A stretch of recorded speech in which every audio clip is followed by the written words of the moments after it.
Hello বন্ধুরা, সুস্মিতা হেসেলে সবাইকে স্বাগত।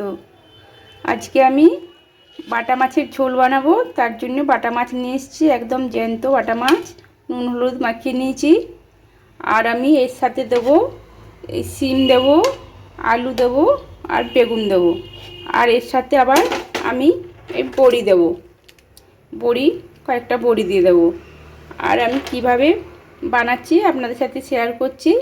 আসুন বন্ধুরা, আমার তেল গরম হয়ে গেছে, আমি এটা সরষের তেলে রান্না করছি। মাছগুলো দিয়ে দিচ্ছি। আর আপনাদের যদি ভালো লাগে আমার রান্না, লাইক শেয়ার করবেন। আর আপনাদের কাছে আমার অনুরোধ, সাবস্ক্রাইব করতে ভুলবেন না, সাবস্ক্রাইব করে দেবেন। হয়ে গেছে, মাছগুলো আমি এবার তুলে নিচ্ছি।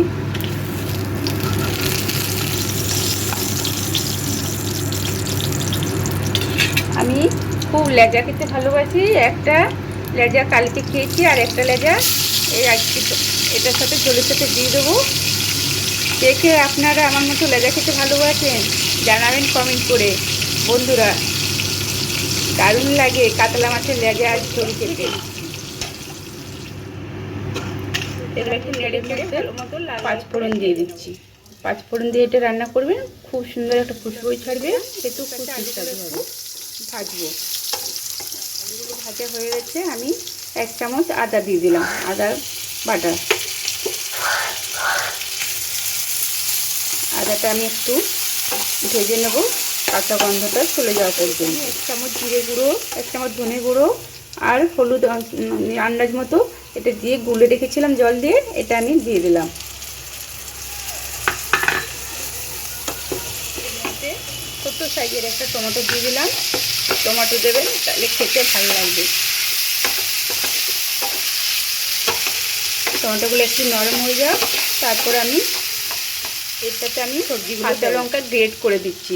এতে 2টো কাঁচা লঙ্কা গ্রেট করে দিচ্ছি। এইভাবে করলে খুব সুস্বাদু হবে। কাঁচা লঙ্কার একটা যে খুশবু, সেটাও সুন্দর লাগবে। এরপর আমি এটা একটু কালারের জন্য অল্প কাশ্মীরি কাঁচা লঙ্কা, কাশ্মীরি গুঁড়ো লঙ্কা দিলাম। আমার মশলাটা এবারে ভালোভাবে আমি কষিয়ে নেব, তেল ছাড়া পর্যন্ত। এটা খুব মশলা দিচ্ছি না, পাতলা ঝোল হবে। ধনে পাতা দেবো লাস্টে। খুব সুন্দর গরম গরম এই ঝোল দিয়ে ভাত দিয়ে খেতে লাগে। বাটা মাছের ঝোল একবার এইভাবে বানাবেন। এগুলো মশলাটা কষা হয়ে গেছে, তেল ছেড়ে গেছে। এরপরে আমি এগুলো সবজিগুলো দিয়ে দিলাম। জল দিয়ে দিচ্ছি। আমার সব ওটা ভালো মতো কষানো হয়ে গেছে। আমি এখানে জল দিয়ে দিচ্ছি। আপনারা আপনাদের আন্দাজ মতো জল দিয়ে দেবেন। কতটা ঝোল বানাবেন সেই বুঝে জল দেবেন। পর্যন্ত আমি এগুলো সেদ্ধ করে নেব, তারপর বড়িগুলো দেব। এখন বড়িগুলো দিলে পুরো সব গুলিয়ে যাবে। এটা আমি এখন চাপা দিয়ে দিই। এরপরে আমি এটা খুলে দেখে নিচ্ছি।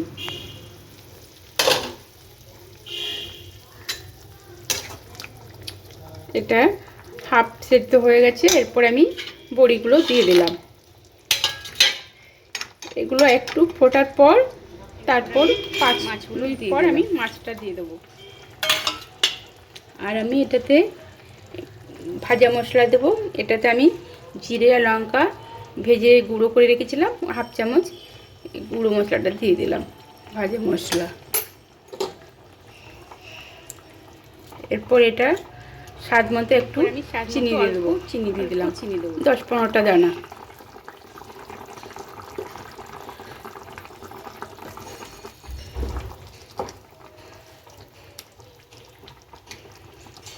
এরপর আমি ধনে পাতা দিয়ে দিচ্ছি।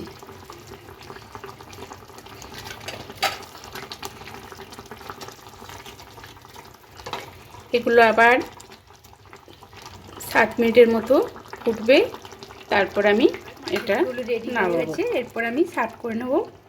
আর আমি লবণটা দিয়েছি, আপনাদের ওটা দেখানো হয়নি, তো ওটা আমি দিয়েছি। আপনারা ভাবছেন লবণ ছাড়াই মাছের ঝোল হয়ে গেল, তা নয়। আর আমি আপনাদের কাছে দেখেছেন সবসময় নতুন নতুন রেসিপি নিয়ে আসি। বন্ধুরা, আমার প্রত্যেকটা রেসিপি নতুন। আপনারা আমার পাশে থাকবেন। Thank you.